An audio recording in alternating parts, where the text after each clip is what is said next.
Millions of people laughed because of Don Knotts. However, his family discovered things in his house after his death that no one could have foreseen. Personal papers, unopened drawers, and hidden letters showed a side of Don that the world had never known. Not only were his admirers shocked by what they discovered, but even his closest loved ones were in shock. Hollywood did not tell you this tale. Not only was Don Knotts humorous, but he left a lasting impression. His name evokes a wave of memories for millions of Americans, including the wide-eyed looks, the trembling stutter, and that high-pitched voice that constantly seems to be on the verge of a breakdown. Don was the epitome of endearing, innocent humor, whether he was stumbling through sequences as Deputy Barney Fife on the Andy Griffith Show or adding uncomfortable charm to Three's Company. He was pure delight in a bow tie to most. However, few people truly knew the guy behind that famous smile. He must be exactly like his characters, viewers thought. Simple, kind, and silly. The reality was much more nuanced. Don devoted his professional life to cultivating a clean, bright, and friendly image. And nobody questioned it for a long time. Why would they? He kept his name out of the press, stayed out of trouble, and avoided scandal. From the outside, his life appeared too tidy to delve too deeply into. However, another account emerged after Don Knotts' death in 2006. It began with murmurs and whispers from those close to him that there were mysteries in his latter years. The meticulously wrapped version of his life, which he had protected for decades, was then revealed by his daughter's memoir. Finally, his family realized how much he had concealed when they went through his possessions. Old letters, unfinished scripts, closed drawers, and personal belongings that conveyed a completely other narrative. It was more than just the death of a well-liked actor. It was a myth coming apart. The man who made everyone laugh had been silently bearing the burden of long-forgotten trauma, insecurity, and suppressed feelings for years. He left behind more than simply souvenirs. It was a glimpse of a complex person who managed to smile despite the suffering for a lifetime. What was he attempting to safeguard?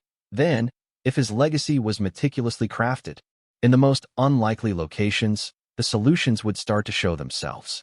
Sealed boxes, dusty drawers, and the words of those who had been silenced for years. And it all stems from a childhood that the majority of fans were unaware of. Don Knotts' world was anything but happy long before he was recognized as a national treasure. He was born in Morgantown, West Virginia, in 1924, and was raised in a home that was characterized by mental instability, terror, and quiet. The Knott family appeared to be any industrious American family from the outside, but what happened inside their humble home was far more sinister and would make a lasting impression on Don's thoughts. Following Don's birth, William Knott, his father, experienced a mental collapse. He probably struggled with what is now known as schizophrenia, which led to delusions and erratic outbursts.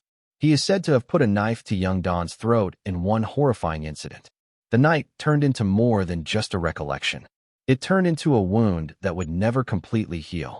Don's father had died by the time he was a teenager, but the harm had already been done.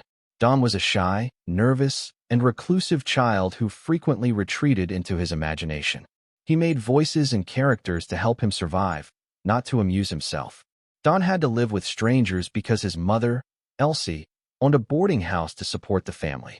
There was little privacy, even less safety. He used comedy, jokes, and voice imitation as a form of escape. In a world that frequently made him feel invisible, he found strength in making people laugh. But a boy who was still plagued by anxiety was behind every laugh. As he grew older, he experienced a silent worry that he subsequently described as a nervous condition. There was always a glimmer of discomfort in his eyes, even when he was at his best.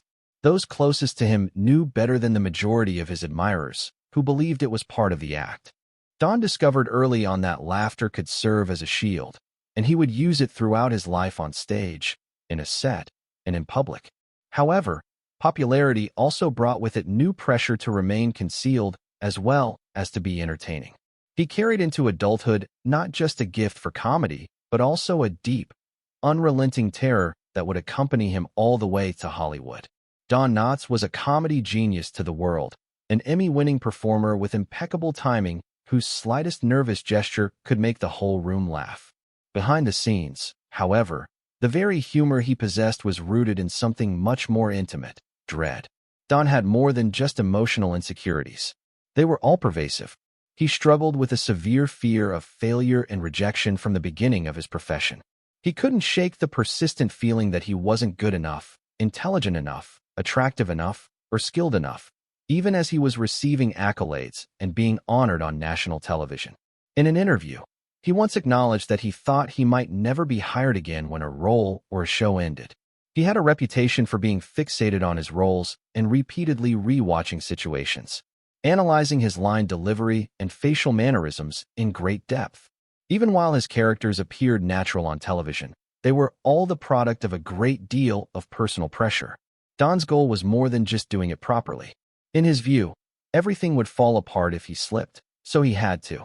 That terror never left him, not even in his private life. Despite his reputation as a considerate and compassionate spouse, close acquaintances claimed that Don frequently found it difficult to maintain emotional connection over his 3 marriages. Outside of his celebrity, he found it hard to believe that others genuinely cared about him. Even with his closest loved ones, he would frequently emotionally separate himself. Don bore a heavy burden of sorrow that few ever noticed, considering his life's work was to make others laugh. The anxiety increased with age. He was concerned about going unnoticed and unimportant in a field that was fixated on youth and appearance. His employment with Three's Company in the late 1970s was more than just a job, it was a lifeline. After the Andy Griffith program, he had worried that his career had already reached its zenith. His character Mr. Furley's triumph put him back in the public eye, but it also rekindled his dread of being forgotten or replaced. Nobody knew at the time that Don had a very private area in his house, a study that was quiet and dark, where he stored private notes, drawings, and journals that he never disclosed to others.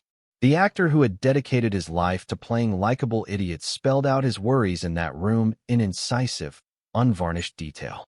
These were not humorous works. They were candid, illuminating glances of a guy who, despite the thunderous applause, never ceased questioning himself. However, one connection that influenced him more than any other may have revealed the most about his emotional struggle. Behind the scenes, the professional friendship that had begun so strongly began to fall apart. Don never entirely recovered from the wounds it caused, because it was more than a TV program when Don Knotts and Andy Griffith's relationship collapsed. It was intimate. The friendship between Don Knotts and Andy Griffith appeared uncommon, sincere, encouraging, and enduring to the majority of admirers. Their connection on the Andy Griffith Show was amazing. Andy's composed and self-assured sheriff was a stark contrast to Don's nervous, rule-obsessed Deputy Barney Fife. For a while, their bond off-screen reflected the same magnetism that made them one of television's most adored pairs. However, individuals evolve as a result of popularity, and time shows what screenplays cannot. Andy and Don started off admiring each other. Andy openly acknowledged Don's comic genius, and Don thanked Andy for allowing him to flourish, but silently brewed beneath the surface. Fans were shocked to learn that Don was departing the show after 5 seasons.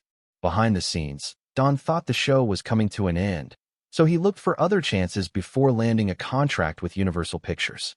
Then, without him, Andy decided to continue the show.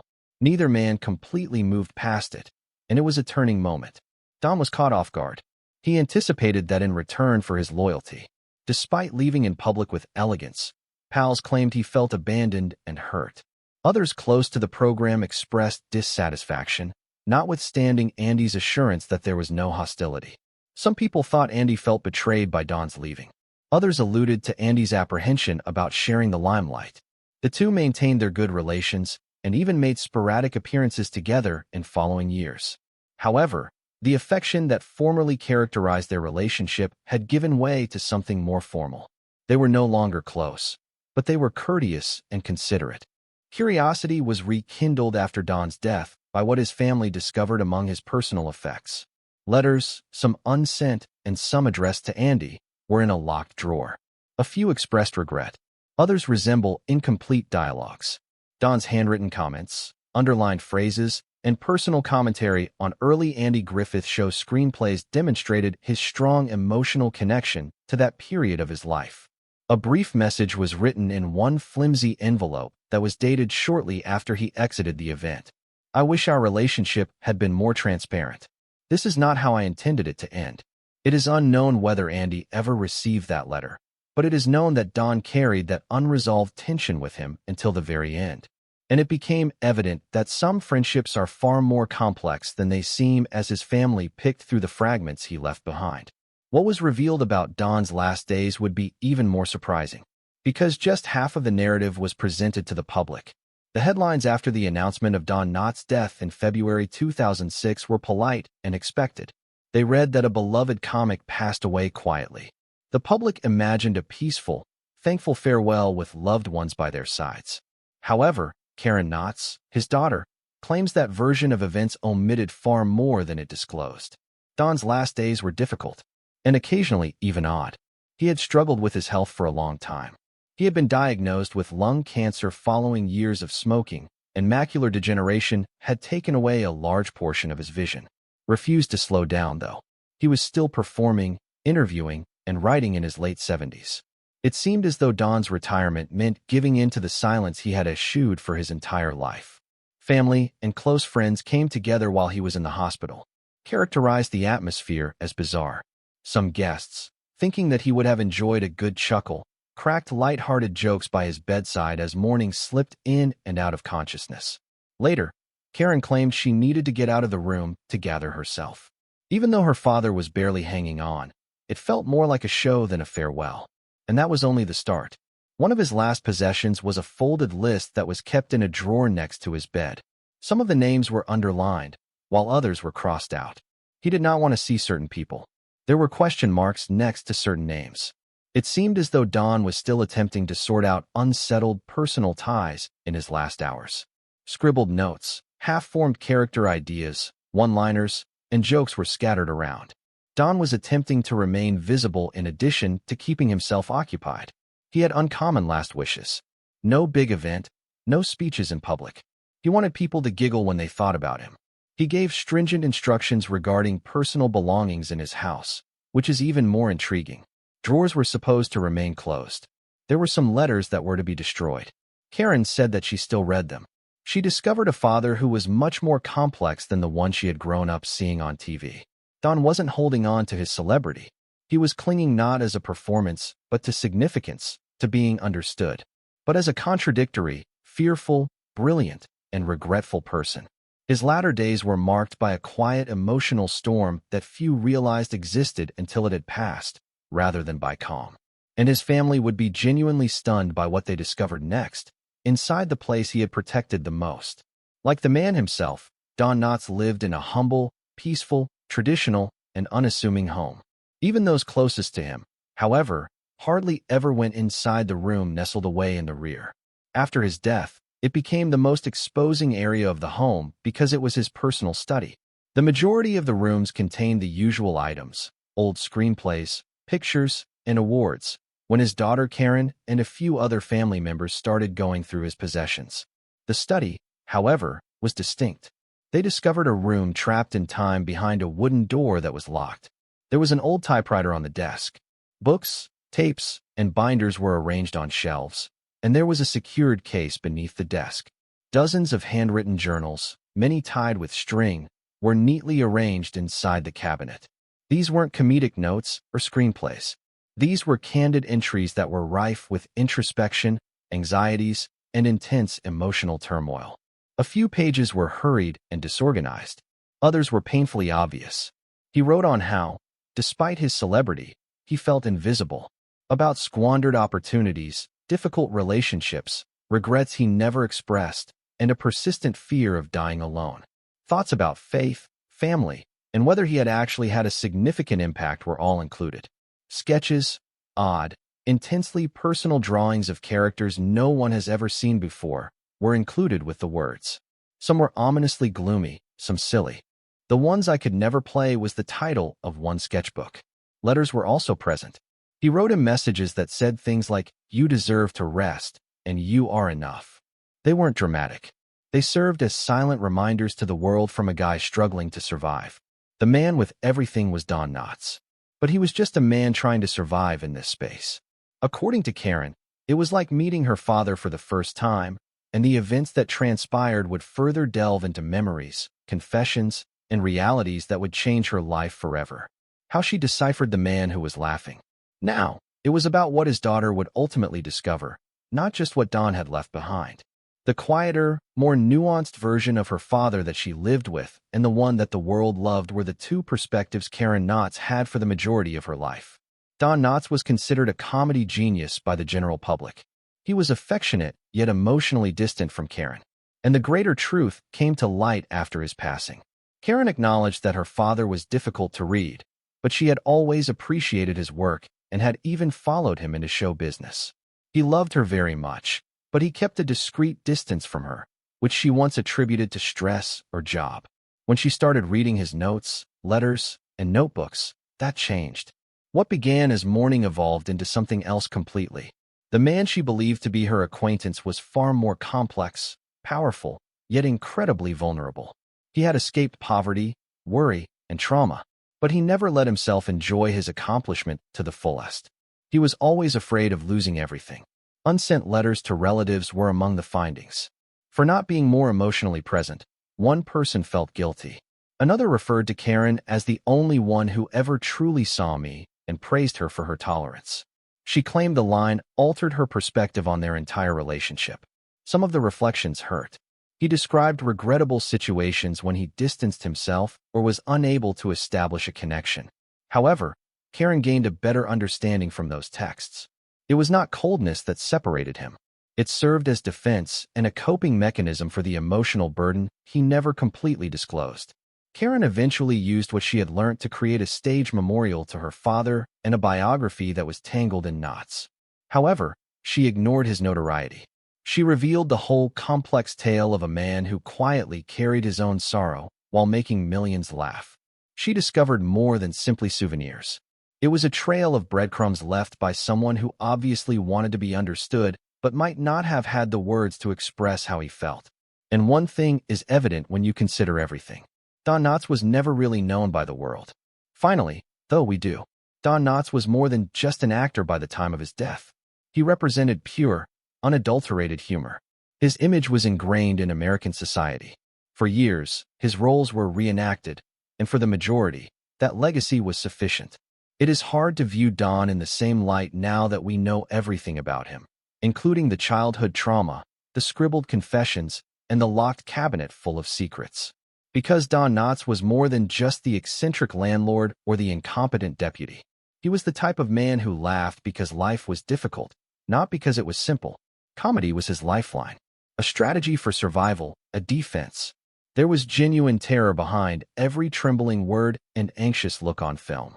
He intentionally wore each character he constructed as a mask, sometimes for amusement and other times for concealment. It's not a sign of weakness. We don't talk about that kind of bravery very often. His legacy was unaffected by what his family discovered within his house. It made it deeper. The letters, the sketches, the journals. They exposed a guy who had lived his entire life balancing the demands of both public happiness and private suffering. A man whose childhood fears he never managed to completely eradicate. A guy who reached success by directing his inner agony into something that people could cling to, rather than overcoming it. And perhaps the most potent reality of all is that, when Don Knotts was struggling to keep his composure, he made people laugh. Fear was as much a part of him as furniture. Constantly present, always burdened, and yet managed to find the fortitude to take the stage, say a line, and, even if only briefly, transcend performance, to make the world forget their own sorrow. Grace is that. Karen, his daughter, once remarked that neither the awards nor the reruns were the best way to honor her father. It was the fact that his name still makes people grin. And now that they are accompanied by understanding, those grins have even greater meaning. There was a person that deserved to be known behind those bug-eyed looks and that anxious laugh. In addition to being a comic, he was also a warrior, a survivor, a complex, intelligent, injured, and incredibly human man. Despite the fact that Don Knotts spent his whole life concealing aspects of himself, the information discovered in his house ultimately provided the missing pieces. And something genuinely remarkable was exposed by those fragments.